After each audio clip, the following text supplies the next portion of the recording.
Right, well, my name is Vic Watson.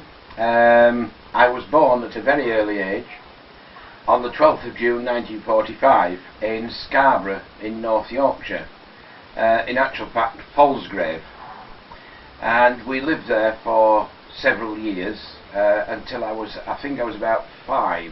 So a couple of stories that I do remember. In those days, and I mean we're talking about like 1950, 51, I would have probably been about 5. I was always a big baby. I mean, I'm a big guy now, but I was always a big baby, and I don't mean that in the literal sense of the word. We used to go to shops just opposite where we lived, and one day Mother went into the hardware shop and bought a new frying pan. Now, frying pans in those days were not non-stick ones, they were the old skillet pans, really heavy iron things. I don't know how it happened, but Ron has told me this, my brother, that I threw this pan out of my pram into the road, and a bus went over it and bent it. Didn't squash it, it just bent it. And that frying pan was still being used when I was 14 years old. I can remember, because it was just a little bit off centre, and on the gas stove it would wobble a little bit.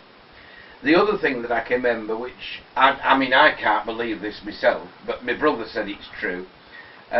Mother left me in the pram outside the shop, and a lady screamed, and my mother came out, and my face was covered in blood, and my hands as well.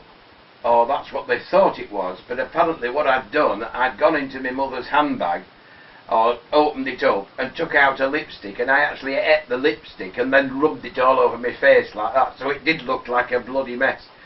So I think I got smacked for that. But anyway, to go back to the beginning, I developed something called gastroenteritis when I was very small, and a gentleman called Peter Giacomelli, who was a business entrepreneur in Scarborough, paid for me to have penicillin. Although penicillin was on the National Health, you still had to pay something, and we couldn't afford it, I don't think, and so consequently he paid. And for the next few years, up until about my 9th birthday, there was a fantastic party given by Peter at the General Hospital, of which everybody he'd helped turned up, and it was a wonderful, wonderful person. And I went to see Peter in the 90s, and he was a big, big man, and he was just sat in his ice cream parlour on the front in Scarborough, and I thanked him for really, I suppose, giving in my life, because without that penicillin I don't think I'd be here today.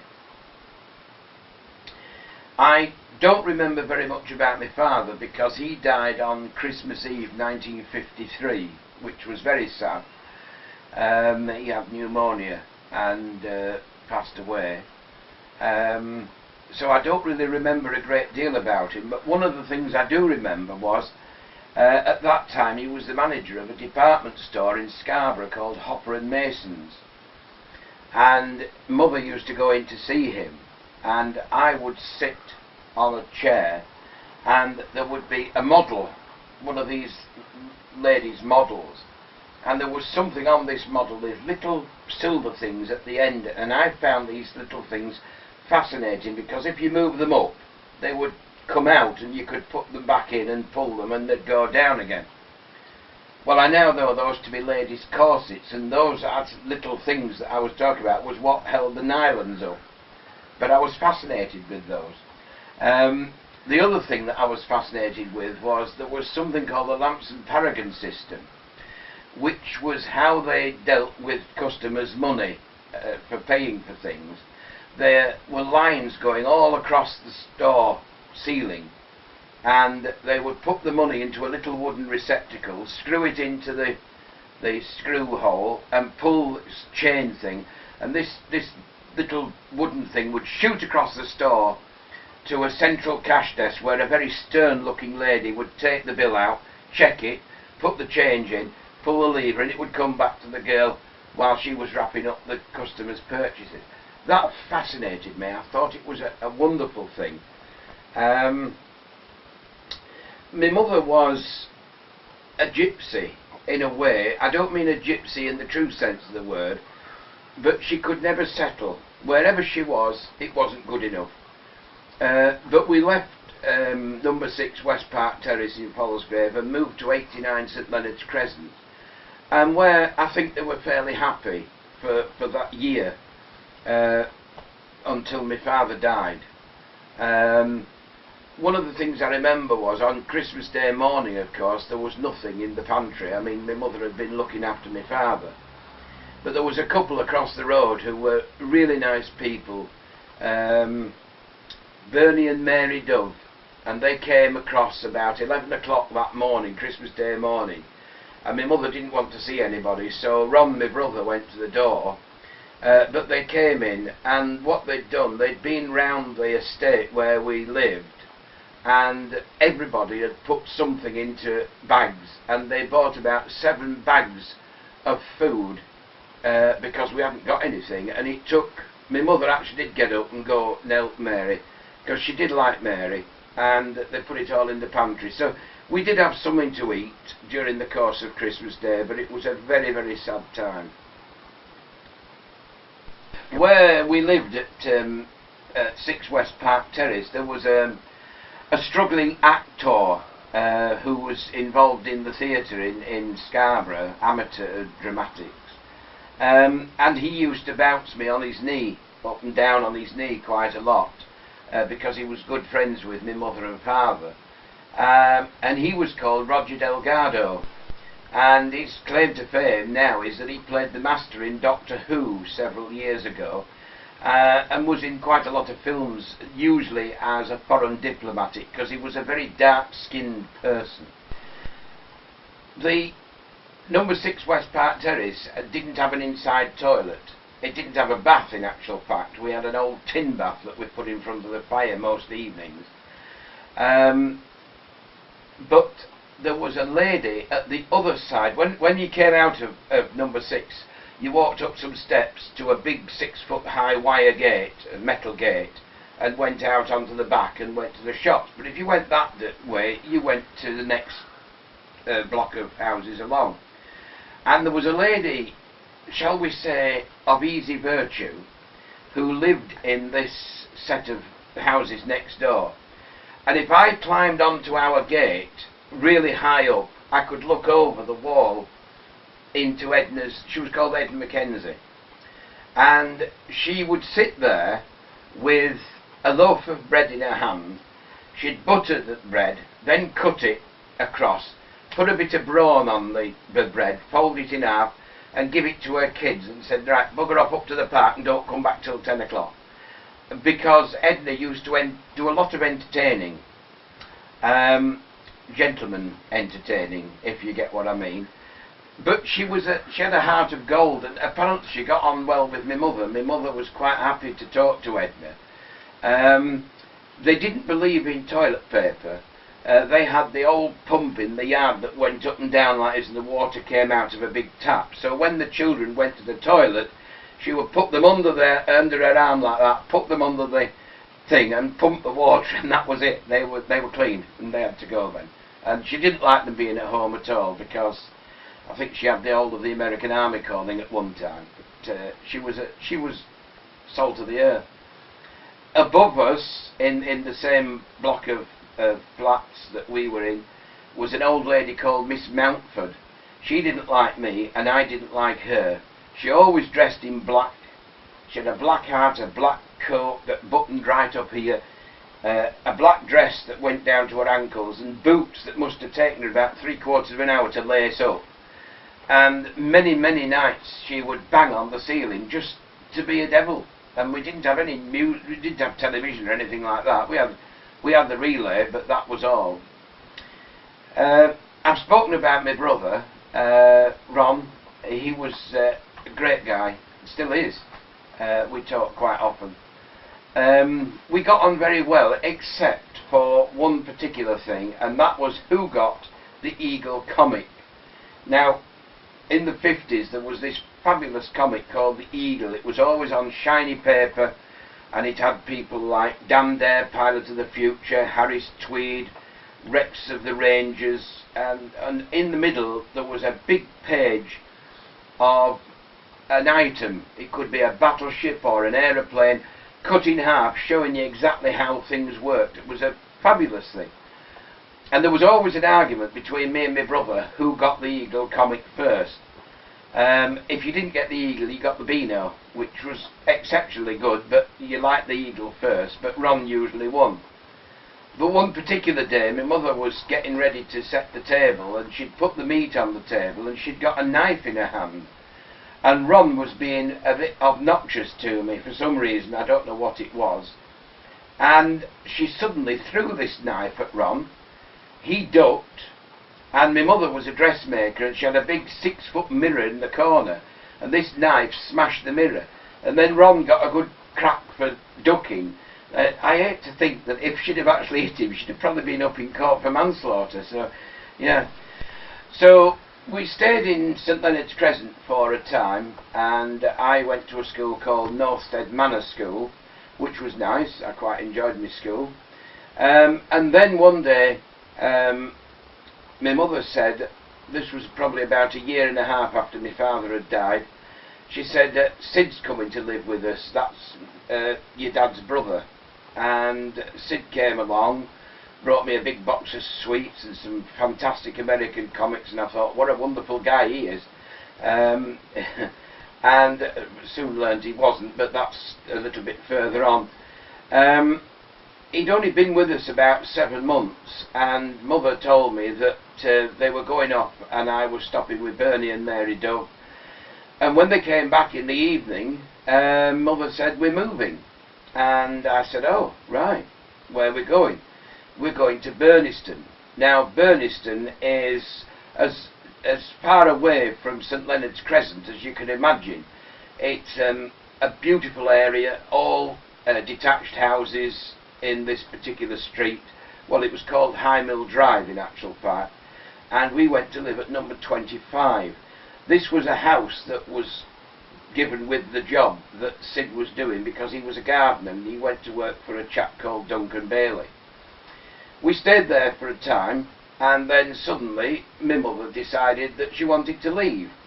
So we moved, and we moved to Chapelthorpe near Wakefield, and we lived at number 27 Wood Lane. Now that was a lovely place, and I enjoyed it there. Again, my stepdad was a gardener for this gentleman, I don't know what he was called, but my mother carried on dressmaking, and she got involved with a lady called Marion Henshaw, who wanted a full wardrobe making, which my mother did. I think there was like 15 dresses, and the arrangement was that my mother was going to take a share in the horses in the stable with Marion. They were going to run it together, and we had a groom called Mary, who was a lovely, lovely girl, and I went to work in the stables, and I used to muck the horses out, change the hay, make sure the salt lick was nice and clean. And we had lovely horses, one of which was called Golden Treasure of the Glen. They were show horses. And one day Mary said, I think it would be good if Adrian could ride himself, because I was always called Adrian, not Victor. And so we went down to the field with the mountain steps, and Mary called Treasure, who was right down at the bottom of the field, and this great big horse, must have been about 16 hands high, charged up the field, and I thought, oh my God, it's a bit big. Anyway, she saddled it up, and I got on the steps, and I got in the saddle fine, and I went about 10 paces, and I said, oh no, I don't like it, I want to get off, I want to get off. It was far too high. I've always been nervous of height, so I got off. And I was in disgrace for a week because I'd shown my mother up. That was the attitude that she had. So we were there for a while, a few years, and then suddenly my mother wanted to move again. So they went off and applied for another job, and this time we ended up at a place called Soby Bridge, which is just over the hill here. And again, Sid went to work for this particular lady, and we had a house with the job, and it was a very nice house, quite enjoyed it. But mother became very ill.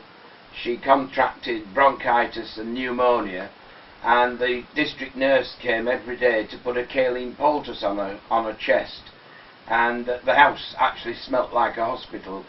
You don't normally pull through from this, but anyway, she did, and not long after that it was decided that we would move again, and we moved to a place called Lee in Lancashire, and we went to live at number 60 Ennerdale Road, and I think we stayed there probably the longest that I can remember.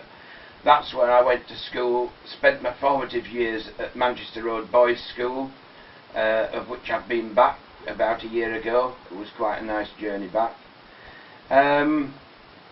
And in that particular period, it was when I actually left school, and the first job that I had, and jobs were 10 a penny in those days, was working for a warehouse, a food warehouse called McDonald's. Nothing to do with the fast food giant, I hasten to add.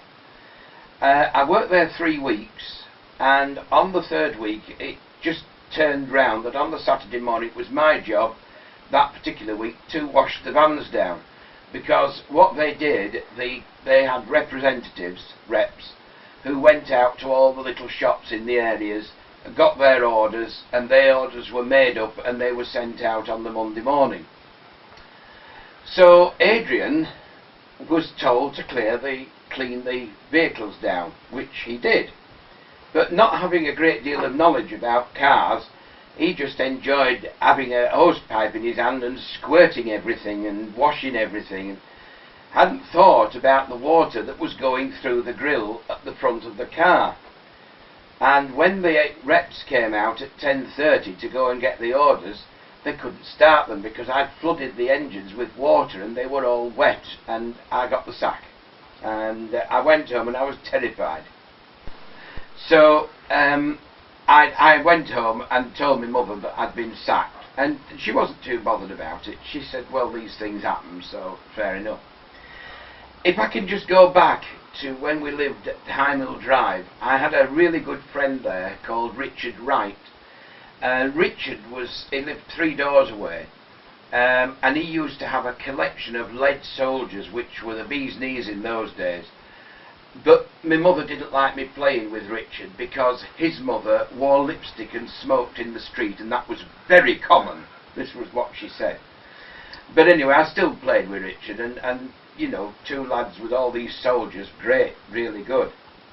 And one of the things that we used to do, we used to go down Burniston Road, and at the very bottom of Burniston Road was a set of railings, quite a long set of railings, about 200 yards long. And some of these railings were missing, and we used to squeeze through and climb down the banking.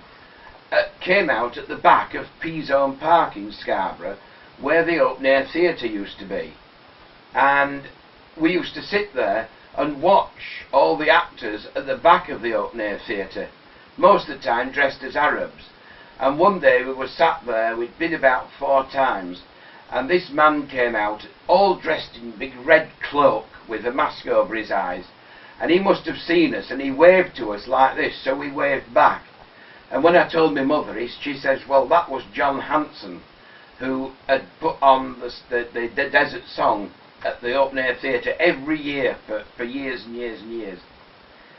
My grandfather was a magician and a member of the Magic Circle, and so consequently knew quite a lot of people in showbiz.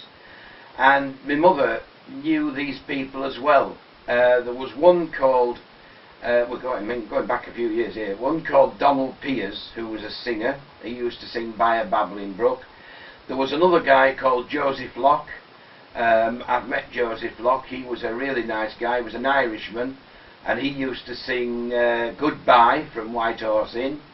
And there was another guy, coloured guy called Hutch. I think his real name was Leslie Hutchinson, and my mother again knew them. So we was in Lee for many years, but eventually my mother wanted to move again, and they decided they were going to move to Harrogate. I didn't want to move because by that time I'd got another job.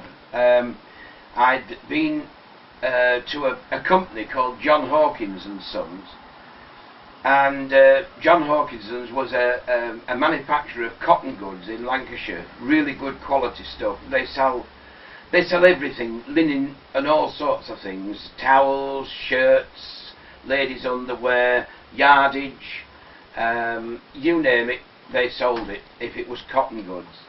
And I went there as a trainee assistant manager. I could do most things, but I could not do maths. I was absolutely hopeless at maths. And so consequently, after a year, the manager, who was a really, really wonderful guy and had helped me so much in my formative years, because I'm afraid Sid wasn't very much good. Charles James Smith he was called. He was morose, bad-tempered, funny, all rolled up into a magnificent ball. And he said, look, he said, I'm sorry, but he says, you're not going to be able to make it as an assistant manager. He said, so, you know, he said, we're going to have to say cheerio to you. And he didn't want to, but it was no good if I couldn't do the job. So on the last day that I was there, which was a Saturday, Mrs. Potts said to me, who was the lady in charge when he wasn't there, because he was having that day off, she says, what you'd better do is clear the windows out and get them ready for Mr. Smith to dress them on Monday morning for the sale. Which I did, and by dinner time I'd finished. I'd cleaned all the windows. There were massive windows, massive windows. In those days, window dressing was the thing that sold things. So when I came back from lunch, I went and got all the sales stuff, and I thought, well, I might as well start doing it. Save him doing it on Monday morning. All he'll have to do is put the tickets on. And by 5 o'clock I'd finished it.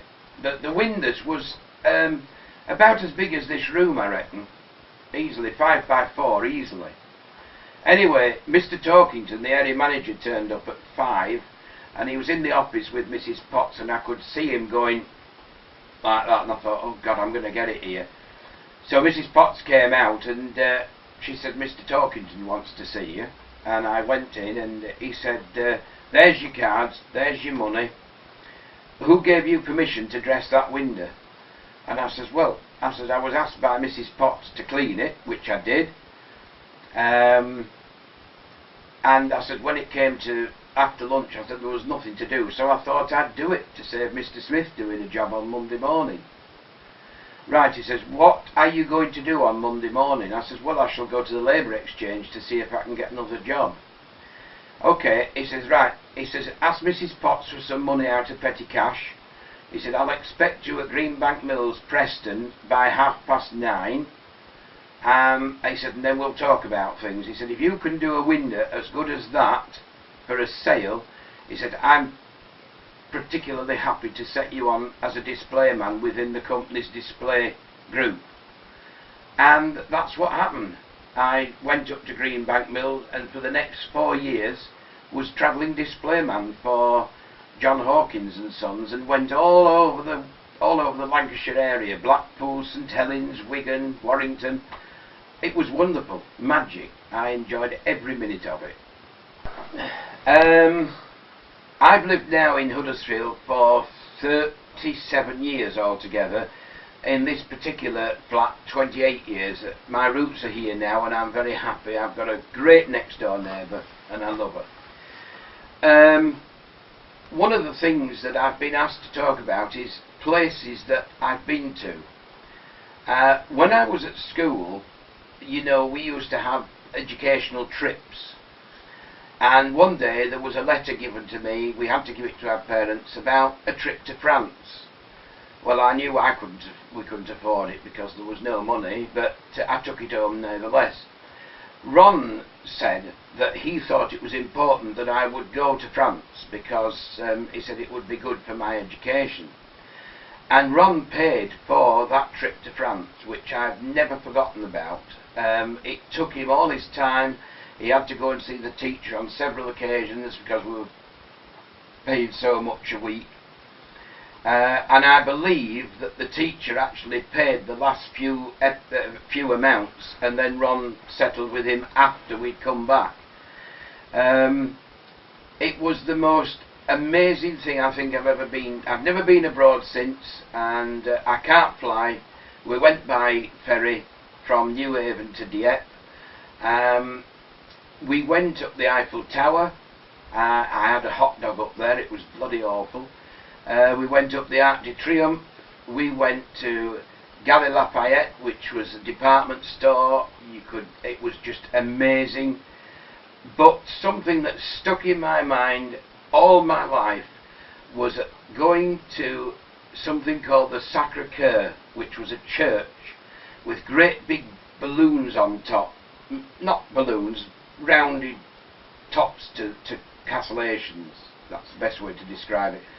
There was about 40 steps up. The steps were probably 100 yards wide, going narrower as you got up. And when we got in there, it was just amazing. There were services going on all over this wonderful cathedral, church, or whatever you want to call it. And there were young guys walking around with funny little brass things going like this, and there was incense coming out, and the smells were beautiful.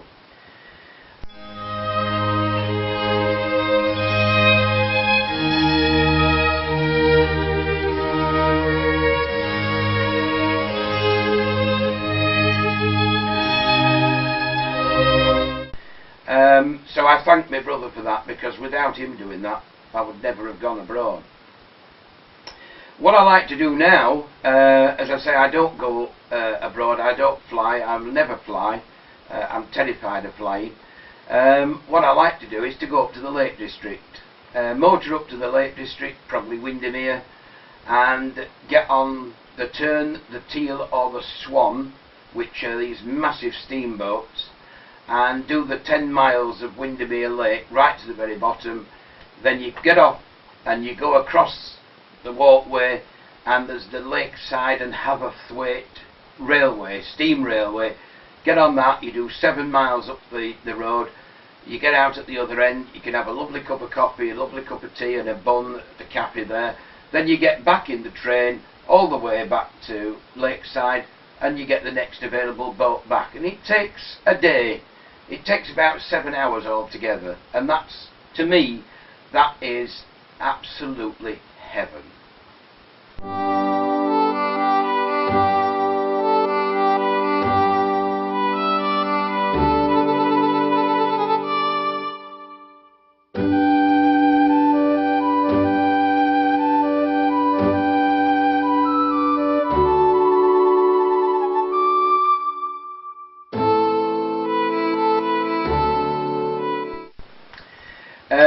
Cost of living, oh well, of course the cost of living has gone out through the roof, especially petrol.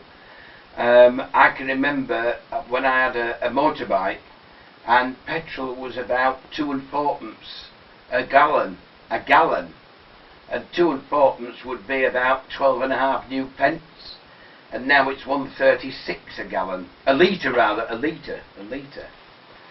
Since I've lived in Huddersfield, I started off as a main stage bingo caller at the Palace Theatre, which was a bingo hall. From there I went to work for Lawrence Batley as a graphic artist. I then moved away from there and went back to the old display job working for the Co-op. And then I applied for a job, because I was between jobs. I applied for a job at Visage, Ethos and Hot Shots in Huddersfield as a handyman. I'd always been a bit handy, and I went in and saw the boss, and he said, "So you're a handyman?" I said, "Yep, I live just round the corner." And that was a joke. No, joking apart, I got the job, and while I was working there, I found a little piece in the local free paper saying that the Town Centre Association was surprised that they'd have no excuse me, they'd have no applications for the post of town crier. And I'd seen a town crier in the Lake District about 3 or 4 weeks before. And I thought, now that's something I haven't done. And I'd been doing entertaining over the years for as long as I can remember, until I was about 14, so I had no problem with that. Anyway, after a couple of days I rang up and spoke to a young lady called Zoe Brown. The upshot of it all was I had to go for an interview and was told that after 7 days they would let me know. And I thought, yeah, I've heard it all before. And that night I was getting tea ready, the phone rang and it was Zoe, and she said, Victor, she says, we've seen everybody now we want to see, we'd like you to be our town crier. And I was quite over the moon, I was quite excited about it. The next line was that we've no money to buy a costume. So I went back to Richard Jennings, who was the manager of the complex at Folly Hall, the bingo complex, bowling alley complex, and I said, how about rank putting up £100 towards this outfit? And it took about 3 or 4 days before he came back to me and he said, look, he said, if we get the right publicity, he says, rank will put £500 up. And so consequently I went to Leeds to Homburg's, the theatrical costumiers. They measured me up and I took delivery of this fabulous blue costume, which I still have and I can still get into it, and I started as town crier. And I can remember the first day I went out, the idea was that they wanted the town crier to turn on the Christmas lights. It was very low key in those days, in 1997. And I walked round town a couple of times and people, I could see people, I could hear people say, what's he dressed like that for, you know, and they've never seen a town crier. And so consequently some friends came from the bowling alley and they said, have you done your crier? No, well, we'll stop with you. So I thought, well, I'm going to have to do it because they've hired me to do it. And I walked out onto New Street and I rang my bell and I went, oh yeah. And it was pathetic. It really was pathetic. But it was the first time. And after that, it got easier and easier and easier. And 15 years down the line, I'm still the town crier.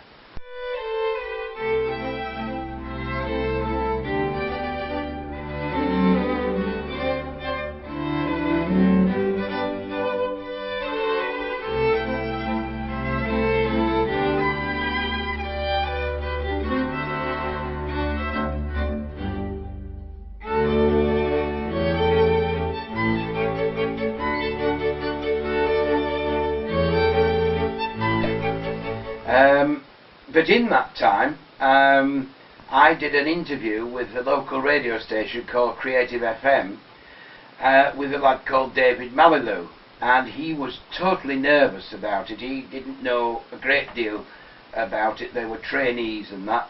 I'd done quite a lot of radio as in my capacity as town crier, so it didn't faze me. And I tend to think I put David at his ease, and we did this interview and it lasted about 3/4 of an hour and he said thank you very much, and that was it. And then about 4 months later I got a telephone call from Kuldip Singh, who was the radio station manager, who said we'd been listening to your programme. And I says, oh God, I remember that. He said, how would you like your own radio show? And I said, I beg your pardon? He said, well, we just thought you'd got a very relaxed way with you. Would you like to have your own radio show? And I said, well, yeah, but I can't work the board. Anyway, that was it. It was going to be a 9 o'clock till 10 o'clock show in the morning. Somebody would work the board for me. I did that for about a year. Over that time I learned all about the board and all about the microphones. And I was then taken off the 9 till 10 slot and given the 10 till 12 slot, which I always used to call the Terry Wogan period, because that's when Terry Wogan was on radio. And one funny thing I will tell you about, I had 2 of my colleagues, Les Cutts from Halifax and Michael Walton from Keighley. Now once we get together, we're always called Ragtag and Bobtail. There's no stopping us. We talk and chat and laugh and joke. But while we were in the studio, they were giving me a lot of earache and I was getting quite cross. So I put some music on and pulled the microphones down and I said, look, will you 2 stop fucking about, because I'm getting fed up with it. and then suddenly realised that their microphones were still open. So when I went back on, I said, I hope you didn't mind that, ladies and gentlemen. I said, but one of the engineers came in and was just voicing his opinion about something. So I said, we'll press on now to the next piece of music. Nobody ever said anything, so it was just one of those things. And let's face it, much more famous people than me have sworn on television and got away with it. So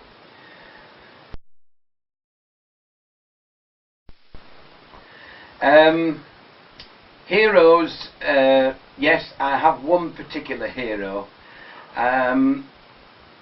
It was the flying ace who had no legs, Douglas Bader. I don't know why I particularly find him a hero, but I think he did things that no other person has done with legs. The film with Kenneth More is absolutely wonderful. It's an amazing film. I have seen Douglas Bader close up. I never actually had a chance to speak to him. I wish I had done. But he's my hero.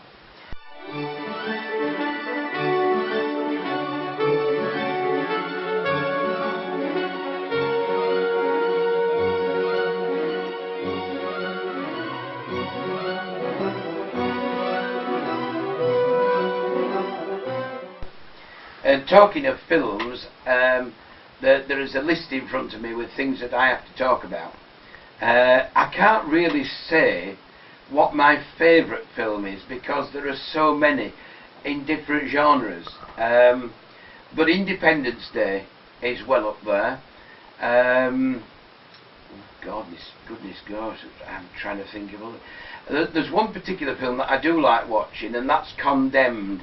Vinnie Jones is in that. It's a fairly newish film, and every other word begins with the letter F. I won't repeat what it is, but I'm sure you can gather that. And there's just loads of films. I have about 1,000 DVDs. I've about 150, 200 in the sitting room, but the others are without cases. They're all in little packets, and I've got them in another room, all in alphabetical order, and I know exactly what there is. And I will say this, I've probably watched every one of them, which is a bit sad really, isn't it? But, you know. Favourite food? I don't know what my favourite food is. Sausage and mash, I think, with mushy peas. Fish and chips are quite nice, but I don't know, fish and chips leave a lot to be desired at different places. So sausage and mash, and one of the best places that I like to go and have my sausage and mash is in Blackpool, at Coral Island in the Buccaneer Bar, and they do 3 sausages that thick, that long, far too much, with fantastic mashed potato and vegetables. Do you know, I think I might go to Blackpool tomorrow. And and it says here, what do you miss about your childhood? Not a lot, but there was one particular thing that I think, when Mother was in a good mood, we used to sit at 6 West Park Terrace, where I was born, in front of a roaring fire, toasting crumpets and having them buttered, and she would read to Ron and me a couple of chapters of Biggles, and that, I think, is something that sticks in my mind, because that to me was heaven. It was just lovely. She was always happy when my father was alive. She only seemed to go a little bit peculiar when my dad died, even though she was married another 3 times. I'm just looking at my list here. If you'll just excuse me, I've got this list that I've been given by the producer, and I think I've got to the end really. Favourite game as a child? Well, we didn't have games. Well, we did. We had marbles, was probably about the best one. First record, it says, what can you remember the first record or CD you brought? CDs weren't invented in those days, neither were cassettes. The first record I think I bought was Elvis Presley singing O Sole Mio, and I was allowed a record player, but I couldn't play it only around about 6 o'clock till 6:30 on a Saturday night. we've come full circle now, because I've, as I said, the book that I wrote, which is here, folks, and it's at £5, just in case you're interested, called Living with a Hyacinth. As time went on, my mother became, I don't know, she just became Hyacinth Bucket.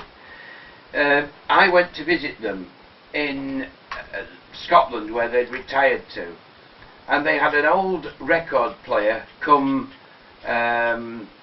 radio that they kept listening to, this Scottish bloke who had a morning programme, and they had a television, and it was a little black and white 10-inch portable that came out when Coronation Street came on, and as soon as Coronation Street finished, it was put away in the box and put in the cupboard.